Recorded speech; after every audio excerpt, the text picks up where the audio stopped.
Hi Swiss home അക്കാഡമിയിലെ cutting and സ്റ്റിച്ചിങ്ങിൻ്റെ രണ്ടാമത്തെ ക്ലാസ്സാണ്.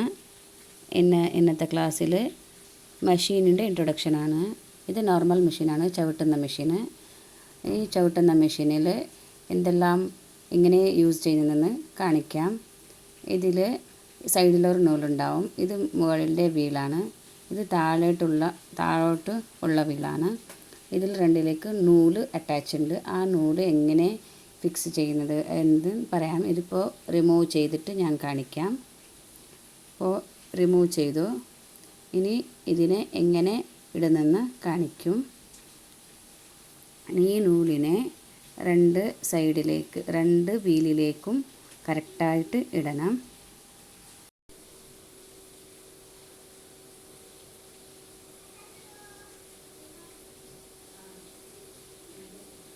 പിന്നെ ഇവിടെ പിടിച്ച് ആ സൈഡിൽ നിന്ന് ടൈറ്റായിട്ട് അടിയിലേക്ക് വീലിൻ്റെ അടിയിലേക്ക് ഇട്ട് ടൈറ്റായിട്ട് വലിച്ചിട്ട് ഇതിനെ ഫിക്സ് ചെയ്യണം. ഈ വീലിൻ്റെ ഉള്ളിലേക്ക് വീഴണം. പിന്നെ മുകളിൽ ഇതുപോലെ ഉണ്ടാവണം. അപ്പോൾ ഇത് ഫിക്സായി. ഈ രണ്ട് കാര്യം ഫിക്സായി. ഇനി ഞങ്ങൾ നൂലെങ്ങനെ ഇടുന്നതെന്ന് കാണിച്ച് തരാം. ഇതുപോലെ കൊണ്ടുവന്ന്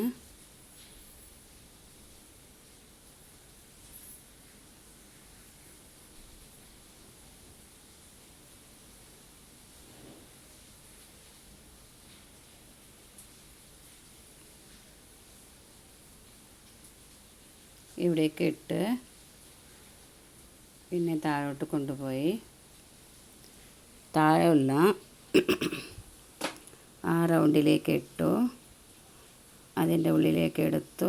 പിന്നെ ഈ ഹോളിലേക്ക് നൂലിട്ടു. ഈ സൈഡിൽ വലിച്ച് നെക്സ്റ്റ് ഇവിടെ ഇട്ടു. പിന്നെ താഴെ ഒരു ഹുക്ക് പോലെയുണ്ട്. സൂചിൻ്റെ അടുത്ത് ഇതൊരു ഹുക്ക് പോലെയുണ്ട്. ഇതിൻ്റെ ഉള്ളിലേക്ക് നൂലിടണം. ഇതിട്ടു. പിന്നെ ഞങ്ങൾ നൂലിടുമ്പോൾ നമ്മുടെ നൂലിൻ്റെ സൂചിയെ മേൽ കൊണ്ടുവരണം. വീൽ തിരിച്ച് മേൽ കൊണ്ടുവന്ന് സൂചിക്ക് നൂലിടുമ്പോൾ നൂലിനെ പോയിൻ്റ് ക്ലിയർ ചെയ്യണം. കത്രികയിൽ കട്ട് ചെയ്ത് ക്ലിയർ ചെയ്ത് പിന്നെ സൂചിയിലേക്ക് ഇടണം.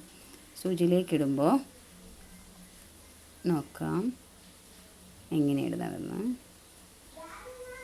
സൂചിയിലേക്ക് ഇട്ടു.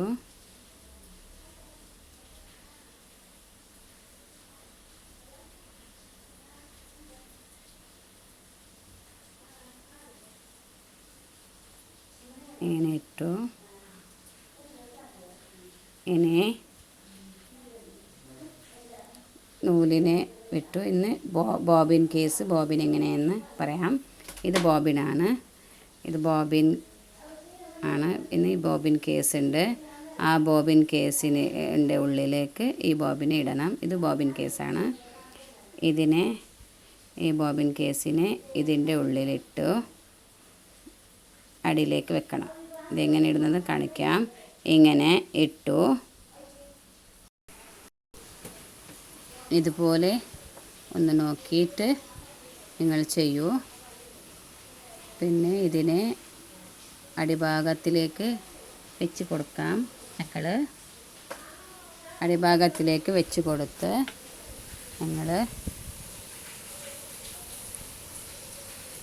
ഇപ്പോൾ നോക്കാം. ഈ ഭാഗത്തിലേക്ക് വെക്കണം. ലോക്കായിട്ട് നിൽക്കും. ലോക്കായിട്ട് നിന്ന പിന്നെ അതിൻ്റെ ത്രെഡ് ഉണ്ടല്ലേ, ഈ ത്രെഡിനെ മുകളിലേക്ക് വലിക്കണം. അപ്പോൾ ആ വീല് ഒരു പ്രാവശ്യം തിരിച്ചാൽ തൂസി അടിയിലേക്ക് പോയി നൂല് മേലെ വന്നപ്പോൾ ആ രണ്ട് നൂലിനെയും, മുകളിലുള്ള നൂലും അടിഭാഗത്തിലുള്ള നൂലിനെയും രണ്ടിനെയും ബാക്കിലേക്ക് കൊണ്ടുപോകണം. ഫൂട്ടിൻ്റെ അടിയിലായി ബാക്കിലേക്ക് കൊണ്ടുപോകണം. ബാക്കിലേക്ക് കൊണ്ടുപോയ പിന്നെ സ്റ്റിച്ചിങ് ചെയ്യണം. അപ്പോൾ സ്റ്റിച്ചിങ് ചെയ്യുമ്പോൾ പിന്നെ ഒരു കാര്യം, രണ്ട് മെഷീനുണ്ട് പറഞ്ഞാൽ ഇത് ഓർഡിനറി മെഷീനാണ്. ഇത് നമ്മ സാധാരണക്കാർക്ക് പഠിക്കുന്ന മെഷീനാണ്. സ്റ്റാർട്ടിങ് ബേസിക്കെല്ലാം പഠിച്ചുകൊണ്ട് പോകല്ലേ, അവർക്ക് ഈ മെഷീൻ ബെസ്റ്റാണ്. പിന്നെ വീട്ടിലുള്ള സാധനം ചെറുതായിട്ട് നമ്മുടെ ഓരോരോ ഡ്രസ്സ് സ്റ്റിച്ചിങ് ചെയ്യാൻ ഈ മെഷീൻ ബെസ്റ്റാണ്. പിന്നെ ചവിട്ടാൻ പറ്റാത്തവർക്ക് ഫാഷൻ മേക്കർ മെഷീനുണ്ട്. അത് അങ്ങോട്ടും ഇങ്ങോട്ട് കൊണ്ടുപോകാൻ പറ്റും. വീട്ടിൽ തന്നെയല്ല, വേറെ പുറത്ത് പോകുമ്പോഴും കൊണ്ടുപോകാൻ പറ്റും ആ മെഷീൻ. ഇത് വീട്ടിൽ തന്നെ സ്റ്റിച്ചിങ് ചെയ്യാം. 2 മെഷീനുണ്ട്. അത് വേണമെങ്കിൽ അതും അതിൻ്റെയും ഒന്ന് കാണിച്ചു തരാം. പിന്നെ ഈ മെഷീന് ഞങ്ങൾക്ക് സാധാരണക്കാർക്ക് ചെറിയ വിലക്ക് കിട്ടും ഈ മെഷീൻ. അപ്പോൾ ഈ മെഷീന് മേടിച്ചിട്ട് ഞങ്ങൾക്ക് സ്വന്തമായിട്ട് ഡ്രസ്സെല്ലാം അടിക്കാം. ഇപ്പോൾ ഈ മെഷീനിൽ ഇന്നർ പാർട്ടുണ്ട്, ഇത് കാണിക്കാം. ഇത് മുകളിലുണ്ട് ഈ പാർട്ട്. ഈ മുകളിലുള്ള പാർട്ടിനെ മുകൾ വെച്ചാൽ മുന്നോട്ട് പോകും സ്റ്റിച്ച്. ഇത് ഡൗൺ ആക്കിയാൽ സ്റ്റിച്ച് ബാക്കിലേക്ക് പോകും, ഫ്രണ്ടിലേക്ക് വരില്ല, ബാക്കിലേക്ക് പോകും. പിന്നെ ഇത് സെൻറ്റർ ആക്കിയാൽ ബാക്കും പോവില്ല, ഫ്രണ്ടും വരില്ല, സെൻറ്ററിൽ ഉണ്ടാവും. ഒന്നും അണങ്ങൂല, സ്റ്റിച്ച് അണങ്ങൂല.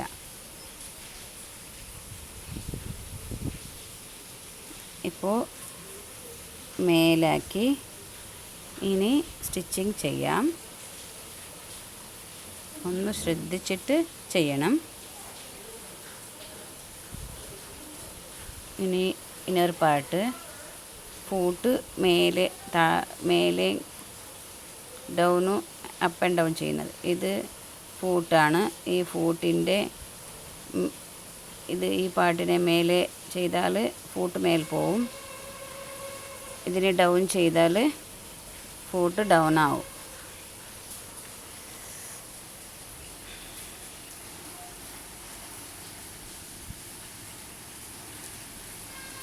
ഇനി സ്റ്റിച്ച് ചെയ്യാം.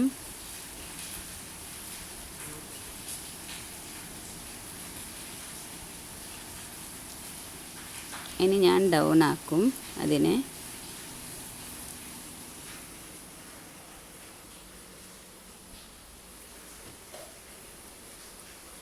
അപ്പോൾ ബാക്കിലേക്ക് പോവും സ്റ്റിച്ച്. ബാക്കിലേക്ക് പോയാൽ സ്റ്റിച്ച് അടിയിൽ നീട്ടായിട്ട് വരില്ല, ക്ലിയർ ആവില്ല, ഇതുപോലെ ഉണ്ടാവും.